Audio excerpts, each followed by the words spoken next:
From my earliest memories, I knew I was a disappointment. My parents never said it outright, but they didn't have to. Their expressions told me enough, especially after my sister Kate arrived 3 years later. I was Jenna, their firstborn daughter, and I would never quite measure up to their hopes for a son. I once overheard my mom telling my dad, maybe the next one will be a boy, after Kate's birth. But due to complications, there wasn't going to be a next one.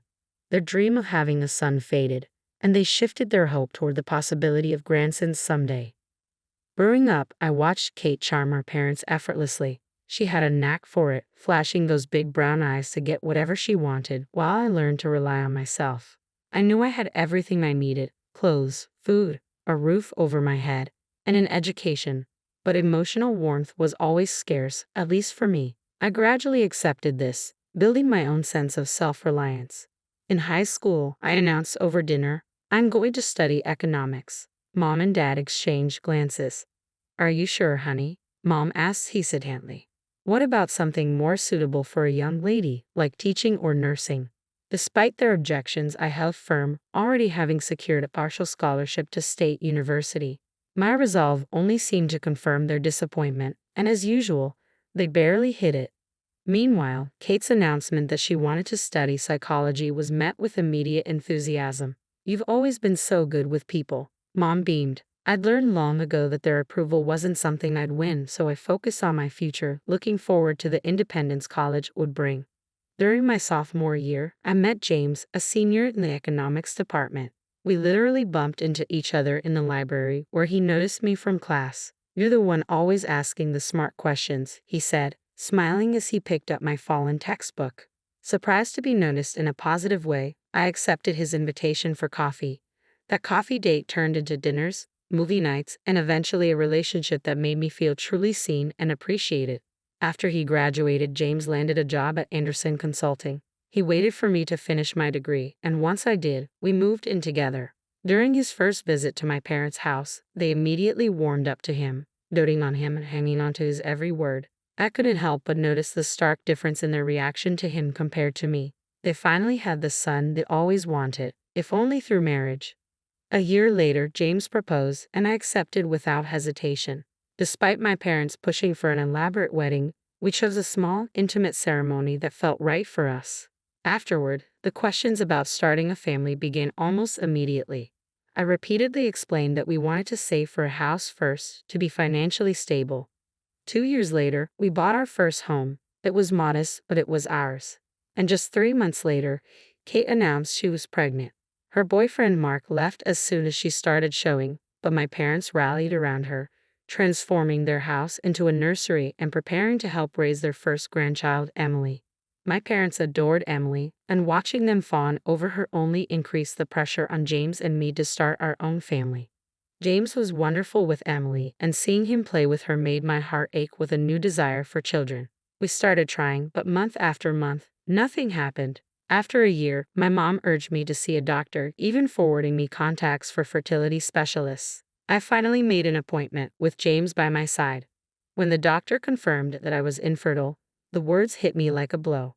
James was supportive, suggesting adoption or treatments, but the news weighed heavily on me. At our next family dinner, I decided to confront it head-on. Taking a deep breath, I spoke up. Mom, Dad, I need to tell you something. I can't have children. I'm infertile. The silence that followed was deafening. My mother's face twisted with disgust.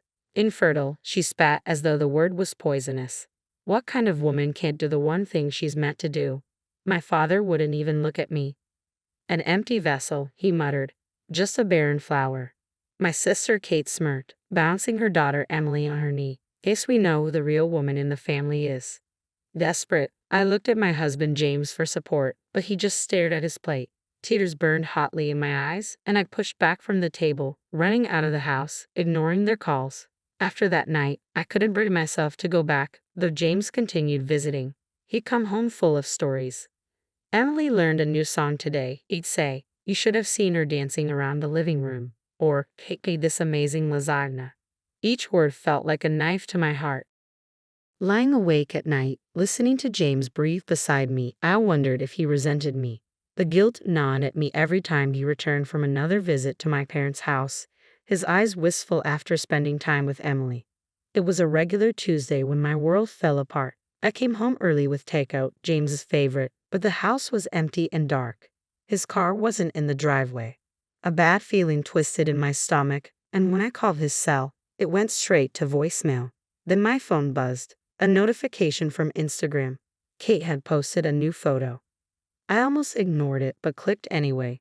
My stomach dropped as the image loaded. James on my parents' couch, with Emily in his lap and Kate pressed against his side, all three grinning. The caption read, "Family time with my favorite people." My hands shook as I grabbed my keys and drove to my parents' house, my mind racing. The driveway was full, Mom's car, Dad's truck, and James sat in. The front door was unlocked, and as I slipped inside, my heart pounded in my chest. Voices drifted from the living room. "James, you know we already think of you as a son," my mother was saying. "You deserve to be happy.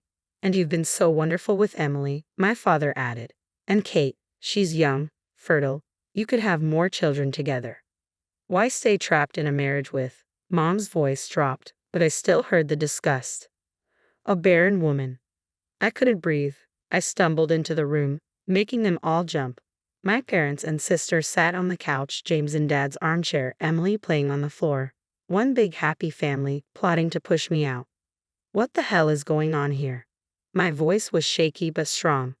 James looked ashamed, but my parents met my gaze defiantly. Mom stood up, her chin high. "We're just having an honest discussion about what's best for everyone." "Best for everyone," I echoed, voice trembling. "You're trying to convince my husband to leave me for my sister." "Someone has to think about his future," Dad snapped. "You can't give him what he wants, what he deserves. Kate can." I turned to James, waiting for him to defend us, to say they were wrong. But he stared at the floor. "James," I whispered, my voice cracking. He finally looked up. "I'm sorry, Jenna," he said quietly. "But they're right. I want children, a family. And I've developed feelings for Kate." Kate smirked, resting her hand on James's arm. "Get out," she sneered. "You don't belong here anymore. This is my family now." I stared at each of their faces. My father's stern disapproval, my mother's cold satisfaction, Kate's triumphant smile, and James's guilty avoidance. 4 years of marriage, a lifetime of family ties shattered. Without another word, I turned and left. The divorce was quick and cold. We split everything down the middle, and I moved into a small apartment across town, throwing myself into my work, trying to forget. But social media had other plans. One morning, my coworker gasped at her phone. "Oh my God, Jenna, I'm so sorry. I forgot to unfollow your sister." She tried to hide her screen, but I'd already seen it. Kate in a massive white dress, James in a tux, my parents beaming beside them. "It's fine," I said, even though it wasn't. A year later, another announcement popped up. "Welcome, baby Rose." My replacement had provided the daughter they'd always wanted, giving James his perfect little family. I deleted all my social media accounts that day. Life, however, has a funny way of surprising you. I was grocery shopping one Saturday when my cart collided with someone else's. "I'm so sorry," a deep voice said. I looked up into the kindest brown eyes I'd ever seen. "I'm Michael," he introduced himself, helping me gather my items. "Can I buy you a coffee to apologize?" One coffee turned into dinner, then dating, and suddenly, I was falling in love again. This time, I was honest from the start. 6 months into our relationship, one quiet evening, I took a deep breath. "I need to tell you something." I had come to terms with the fact that I couldn't have children. I was infertile. When I told Michael, he took my hands, his eyes full of love. "Jenna, I love you. If we want kids someday, we'll adopt, or we won't. I just want you." We married in a small, intimate ceremony at the courthouse with just a few close friends. No family drama, no extravagant expectations. Just love.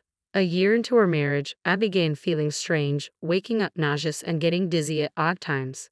Michael insisted I see a doctor. "Mrs. Chen," the doctor said, looking at my test results, "congratulations, you're pregnant." I stared at her. "That's impossible. I'm infertile. I have the tests to prove it." She smiled kindly. "The human body is mysterious. Sometimes, despite all odds, pregnancy happens, even in cases diagnosed as infertility. It's rare, but it happens." Michael and I cried together that night, tears of joy, disbelief, and hope. I kept the news from my family. They had lost the right to share in my happiness long ago. 9 months later, I held my son, a perfect 7 pounds, 6 ounces. We named him Alexander, defender of mankind. Looking at his tiny face, I felt nothing but pure love. No bitterness, no regret, no anger.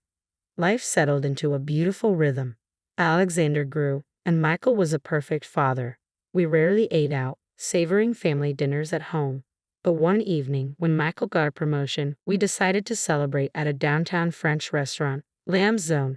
That's when I saw her, Kate, my sister, in a corner booth, wrapped in the arms of a man who was definitely not her husband. She was caressing his hair, kissing him deeply, oblivious to the world around her. My hand shook as I discreetly snapped a few photos. "Jenna," Michael said, touching my arm, "you look pale. Are you okay?" I showed him the photos. "That's Kate with someone who isn't her husband." Michael's jaw tightened. He knew our history, how Kate and her husband James had hurt me deeply. "Are you going to send those to him?" he asked gently. I hovered over the send button. One click, and I could turn their world upside down just as they'd done to mine. But I finally saved the photos to a secure folder. No, I'm better than that. A year passed, and Alexander was blossoming with Michael's kind eyes and my stubborn chin. One day, while visiting a friend in my old neighborhood, we decided to take Alexander to a nearby park. As we rounded a corner, we ran into them, my parents, Kate, and James. They saw us, and their faces turned cold as if they wanted to pretend we were strangers. But then they noticed Alexander, who was babbling about the toy truck he'd brought to the park. Mom stopped dead in her tracks. Who is this?" she asked. "This is my son, Alexander," I replied calmly. Kate let out a laugh. "Oh, please, we all know you can't have children. What agency did you adopt him from?" I held her gaze, savoring the moment. "I gave birth to him 3 years ago. No adoption agency involved." "That's impossible," Mom sputtered. "The doctors were wrong," I said evenly. "Sometimes, rare as it is, things happen." My dad's eyes filled with emotion. "A grandson? We have a grandson." They moved toward Alexander, arms outstretched, but I stepped protectively in front of him. "No," I said firmly. "You don't get to claim him as your grandson. You threw me away. You lost that privilege." Kate's face turned red. She couldn't bear the shift in attention. "Get over yourself, Jenna," she snapped. "So, you managed to pop out one kid. Big deal. I still won. I have your husband, a real family, 2 beautiful daughters. Face it, you'll never be as good as me." My hand slipped to my phone. "Speaking of family, Kate, why don't you tell everyone about your friend from work?" James's face paled. "What is she talking about, Kate?" I pulled up the photos from the restaurant and held out my phone. "Here's your loving wife, dining with her friend. Most people don't kiss their friends like that." James' expression turned furious as he took the phone. My parents crowded around to see, their shock evident. "Who is he?" James demanded, his voice shaking. Kate stammered, He's just a friend." "Friends don't meet in dark corners and kiss like that," I observed coolly. "And they certainly don't have intimate dinners while their spouses are at home with the kids." The truth spilled out, and the scene devolved into chaos. Kate and James began shouting, my parents standing there in stunned silence. I took Alexander's hand. "Come on, sweetheart," I said softly. "Let's go home." We left them in the parking lot, their lives unraveling as my son chattered happily about the park. A month later, word reached me through the community grapevine. James had done his own tests after learning of Kate's infidelity. The results showed he was infertile, which meant Rose, the daughter Kate claimed as his, couldn't possibly be his. James left her, refusing to pay child support for either child. Kate moved back in with her parents, her life in ruins. They all tried to reach out to me, calls, emails, even showing up at our door. But I had moved on. "Please, Jenna," Mom begged through the door. "We made a terrible mistake. Let us be part of Alexander's life. He's our only grandson." "You should have thought of that before you called me an empty vessel," I replied. "Actions have consequences." Michael wrapped his arms around me later that night. "Family isn't about DNA," he said softly, watching Alexander play on the floor.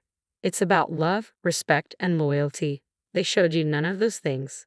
He was right. My family was here, in this little home filled with laughter and joy, with my miracle son and my husband who loved me, whether I could have children or not. I had everything I needed. Sometimes, the family you're born into is the family you're meant to have. Sometimes you have to build your own with people who choose you back. I chose Michael and he chose me. We chose Alexander and he chose us back with every smile, every word, and every step. That's what real family is. And I wouldn't trade it for anything.